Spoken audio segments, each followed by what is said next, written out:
Muitos polícias na via pública pedem micha. Isto aqui nem é um segredo que eu estou a contar aqui, eu creio que isso é de conhecimento público. A maior parte das pessoas já passaram por uma situação deste gênero, acontece muito. E eu me pergunto, às vezes para combatermos o mal é preciso saber que este mal existe. Será que as entidades superiores não sabem que isto existe?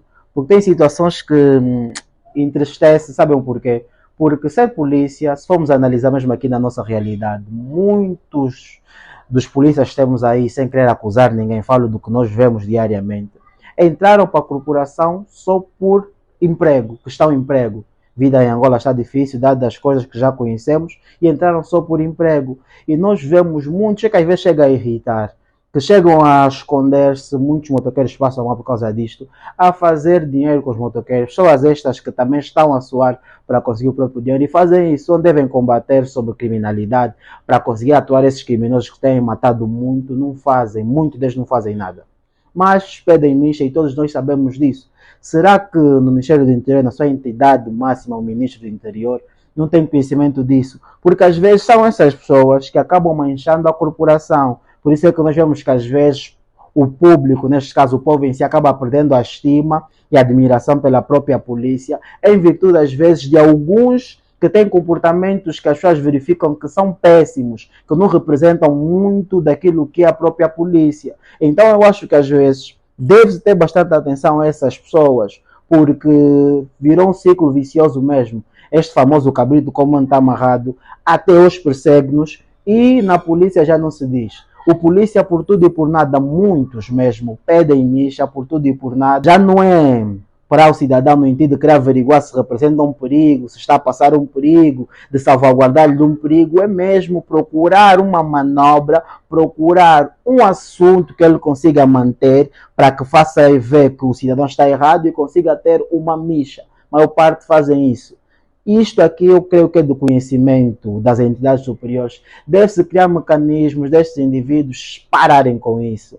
Porque são estes mesmos que acabam tirando a estima, a admiração. Porque antigamente todo indivíduo, enquanto criança, já pensou em ser polícia, bombeiro, super-homem, porque são estatutos, são profissões ligadas mais a querer ajudar os próximos.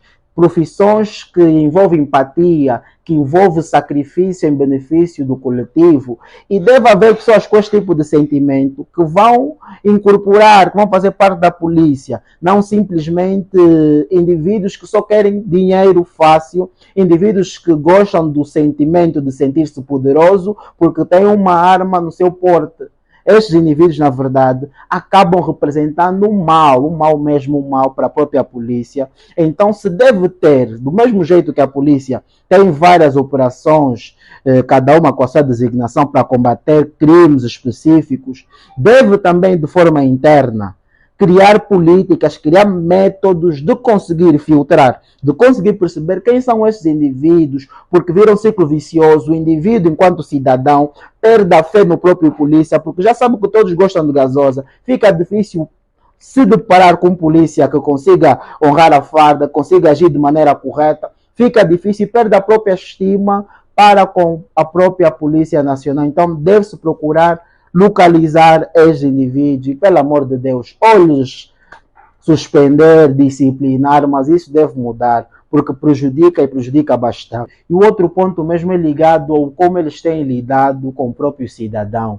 Às vezes, para quem faz direito, eu falo a título pessoal, para quem tem conhecimento de direito, chega às vezes a incomodar, a assistir certos vídeos que mandam para mim, o como tem intervido, o como tem detido o cidadão, o como tem abordado, chegar a ferir a integridade do indivíduo. Um polícia treinado que sabe que deve respeito à lei, chega a fazer murote ao cidadão, chega a dar pontapé e chapada ao cidadão, este que conhece o que é de lei, está a sancionar este indivíduo porque feriu a lei. São coisas que, ao ver, fazem choque. É como se fosse alguém que está a pregar, um padre que está a pregar, está no púlpito, está a pregar, e eu mesmo que sai à rua e fica a contrariar o que ele está a pregar na igreja. É um contraditório. Então, isto também é uma coisa que se deve levar a sério. Eu acho que devia-se incutir a quando de requisitos para ingressar à polícia também questões de áreas formativas ligadas a como lidar com o público, ligada a conhecer mesmo o direito, ligada a saber ser mais tolerante e ter também sabedoria emocional, saber ter controle emocional, porque falta muito em muitos nossos polícias, por isso é que verificamos esses excessos. Ou a polícia bateu, ou a polícia acabou de matar sem querer, ou a polícia acabou excedendo com o cidadão, ou a polícia entrou em discórdias com o cidadão, um monte de situações. Então eu acho que isso existe, não devemos fingir que não existe, e é uma coisa que é real na nossa Angola, então devemos verificar a questão das minchas e a questão de como esses polícias têm, afinal de contas, abordado os cidadãos.